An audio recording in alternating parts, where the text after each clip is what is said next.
Hello everyone and welcome back to Beatley Tones Beatles channel. Lovely to have you here. Thanks for joining me for this video. Hope you're all doing well. In today's video I'm going to be talking to you about two new magazines that have just come out that may or may not be of interest to you, but I thought I'd tell you about them anyway. The first one being this month's Mojo Magazine. Now I say this month's Mojo Magazine, it's actually dated March 2025. I think it comes out on the 1st of February 2025, but because I subscribe to Mojo, I get an early copy sent through the post. Paul Weller is the cover artist of this month, and they're doing a ranking. They're doing a ranking. Paul Weller's 50 best songs from the Jam, the Style Council, and his solo career. I'm not going to be talking about that in this video, but I might be doing a little video on the Jam very soon. One of my favourite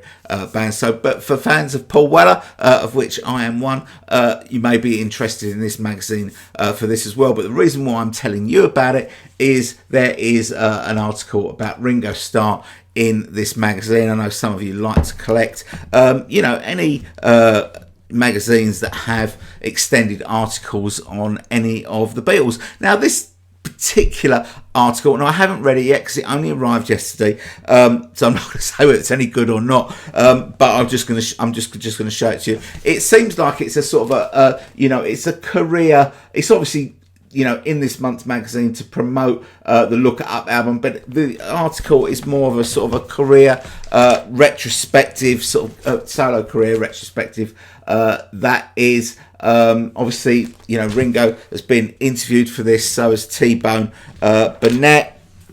Sort of it goes on. This bit here, very, very short interview with Paul McCartney talking about Ringo. And then when we get to the last page, we finally arrive at some information about the Look Up album. And so when what I normally do when I get Mojo, the first thing I normally do is go straight to the review section to see if there's any albums that I want to buy that I don't know about. And I like to play this game with myself whenever I go to the review section. And being an old bloke, I like to challenge myself to see whether there are actually I can go through the whole review section and not have heard of any of the artists, because they review the albums of every Tom, Dick and Harry. And obviously I'm going there this month to see what their review of the Look Up album, see what they've said about the Look Up album. And it's not there. There's no review of the album. They've done a 7-page article about Ringo Starr, but they haven't done a review of the Look Up album. And my little game was like scuppered because there's a review of a new album by Gary Kemp of Spandau Ballet, which obviously I have heard of. So that was that game out the window. There's also Andy Fairweather Low as well. So the game didn't work for me this month. I had actually heard of some of the people, but they review the albums of every Tom, Dick and Harry, and they haven't they haven't given a review of the Look Up album. Disrespectful. So I thought maybe I missed it last month. Maybe it was it was in last month's Mojo Magazine, because albums get sent out to to music magazines to review pre them coming out. Maybe I'd missed it last month and went through last month's Mojo, and there's no review in that anyway. So there is no review of Ringo's new album in the sort of the major British music magazine, which is a tad disappointing and a little bit disrespectful as well, I think. So maybe it'll be in next month's. I don't know. But that is Mojo. If you want to, if you're not in the UK, I mean, obviously this is in newsstands and newsagents in the UK, to buy, but maybe more difficult to find overseas. But you can order it from there, from Mojo's website, and I'll put a link down in the description if you do want to order it. But mostly in this video, I'm going to be talking about this new magazine from Record Collector. It's one of their specials that they did. They did one for Paul a few months ago, and now they're doing one for John and Yoko, and it'd be really great if they do one for George as well in the coming months. But this is 114 pages long, and it is entirely dedicated to the solo careers of John and Yoko. So we'll be going through that in a little bit more detail, and I'll be showing you what's in this if it's something that you want to get. Okay, let's get on with it. Okay, let's have a look at the Record Collector John and Yoko special, which I think will probably be more of interest than the Mojo. So this is 114 pages. I'm not sure whether we call this a magazine or a bookazine. I think it's probably not big enough to be a bookazine, more a magazine size, I think. And this is a detailed retrospective of John and Yoko's solo career with a few other bits and pieces added in. Every album covered and every album reviewed by different reviewers, so we don't get an agenda. So everyone giving different opinions. So we'll just go through it. I won't show every page, but I'll give you a flavour. It's all chronological. So it starts off with Two Virgins. On the other side of this page, there's a picture of the sleeve with John and Yoko with all their bits hanging out. Quick flash. I'm not gonna show it. I'm not gonna show it because some of you might be eating.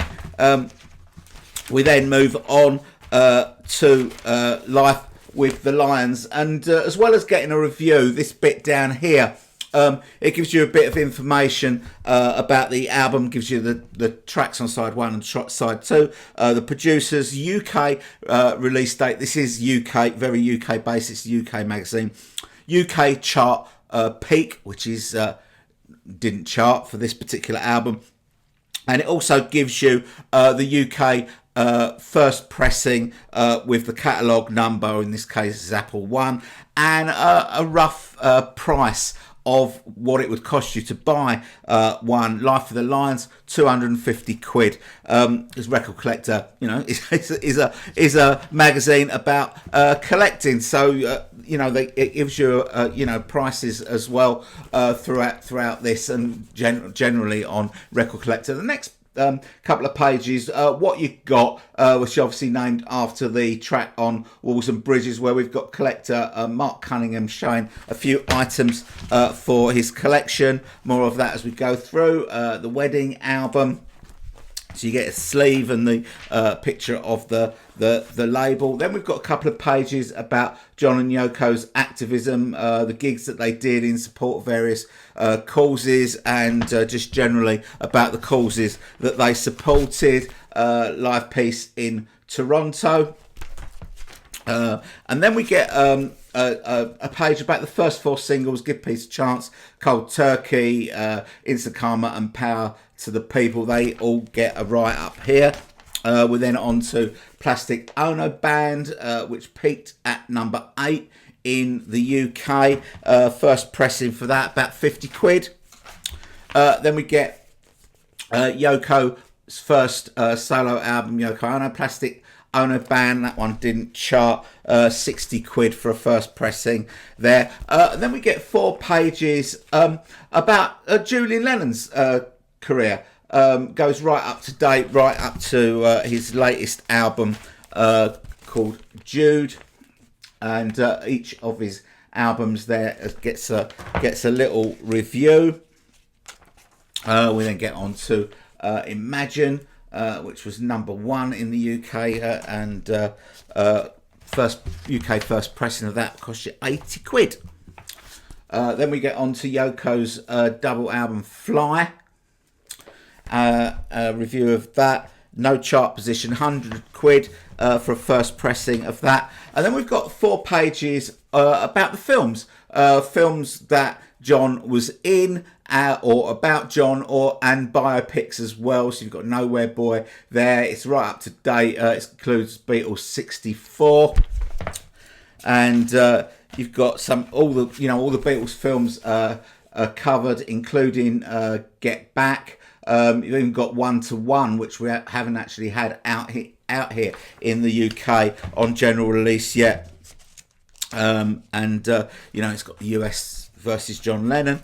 And then we get the second What You Got, which features my mate Dino V. I expect many of you know Dino V. He's got a YouTube channel and plenty of Facebook pages as well, and he's showing off some items from his collection and talking about some of them. And he tells the story of meeting Yoko in 1986 when she was on her Star Piece tour. He says that he went down to the Dorchester and sent some flowers up to her room. She came down and said thank you. He doesn't mention whether he actually went to the gig, but I expect he did, and so did I, which is quite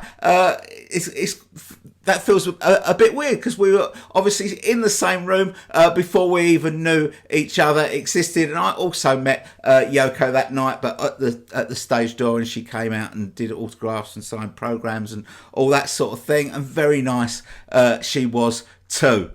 So that's Dino V's couple of pages. He did a similar thing in the McCartney record collector issue as well.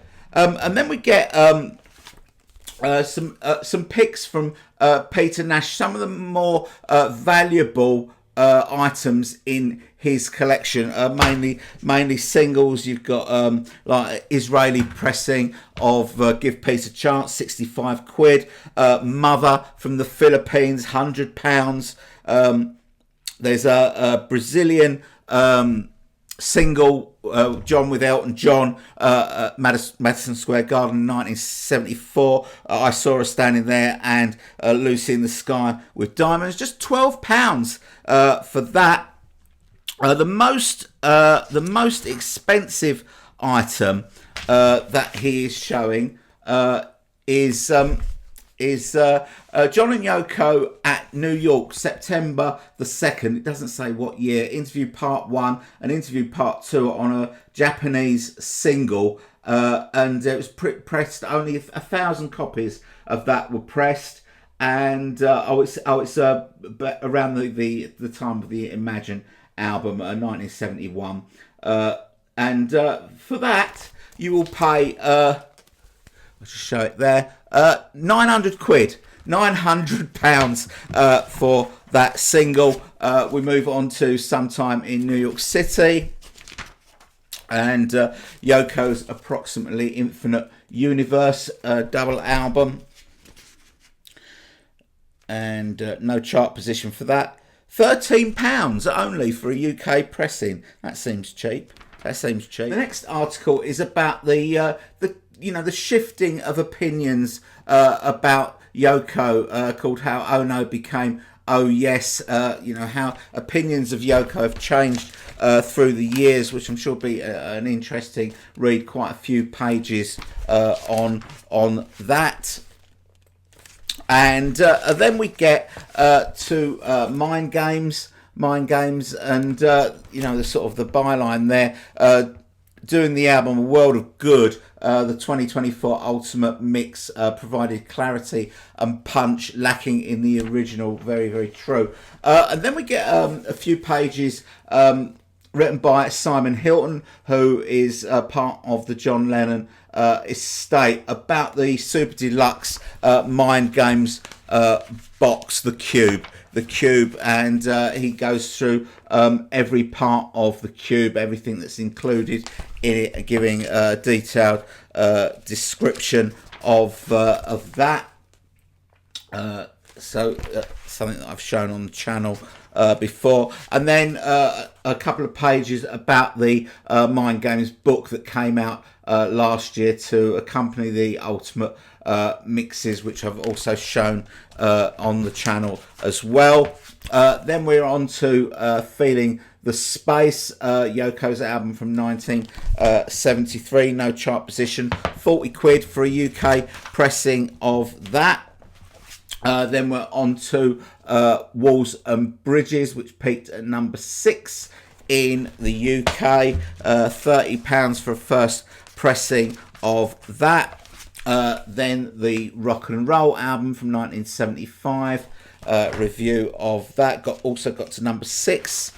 And then we've got a couple of pages about all the John and Yoko compilations, starting with Shaved Fish, and then the John Lennon collection, the Lennon box, and every single one of them covered the Ono box as well in there, which is quite hard to find these days. And you've got the Lennon Anthology, Lennon Legend, and Acoustic, and Working Class Hero, and it goes all the way up to Give Me Some Truth from 2020. Also the Lennon signature box as well, gives you a little write-up of each of those and how much they cost. Then we've got a few pages on Sean's career as well in here.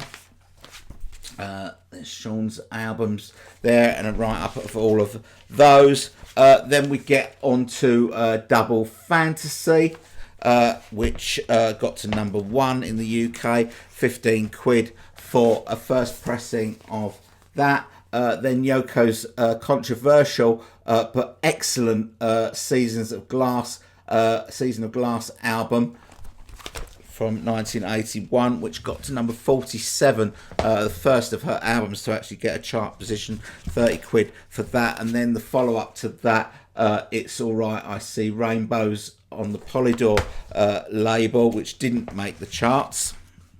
And then we get Milk and Honey, review of that, got to number 3 in the UK, 10 quid for a first copy, first pressing. And then there's a chapter called It's So Hard, which is about how John has been portrayed in books since his death. And there's a quote here that says, even today, this is talking about Philip Norman's book Shout, which I think was the first book to come out after John died, and it says, even today, some of Norman's fallacies are repeated as truth, and McCartney is said to have renamed the book Shite through a source of the source, although the source of this rumour may be from the author, which would be very typical of Philip Norman. It's even got the awful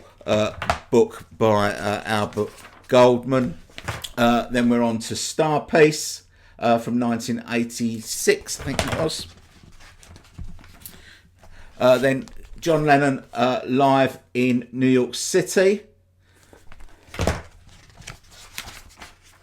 And then Men Love Avenue, which is reviewed here by a friend of the channel, Irish writer Owen Ling. And then we're on to, Yoko's album Rising. And then we've got Mark Haywood, another What You Got, showing items from his collection. Yoko's album Story. Between My Head and the Sky. The album Warzone. All of Yoko's albums are covered here. And then we get a complete discography of everything. Everything here with prices and some of the more expensive things, like a Two Virgins album here in mono with a black inner, no track listing, with a Merry England blurb on the front sleeve. £3,000 is the price that record collector are putting on that, and I say every album and single covered in this discography, and that is pretty much it. That is it. So that is the John and Yoko special from Record Collector. If you want to get this, obviously in the UK, this is on sale now. As I said, with the same with Mojo, may be more difficult to get overseas because it is a UK publication, but you can buy it online. I think it's £8.95, and if you order it and you are overseas, it will tell you what the shipping is for your territory. I guess.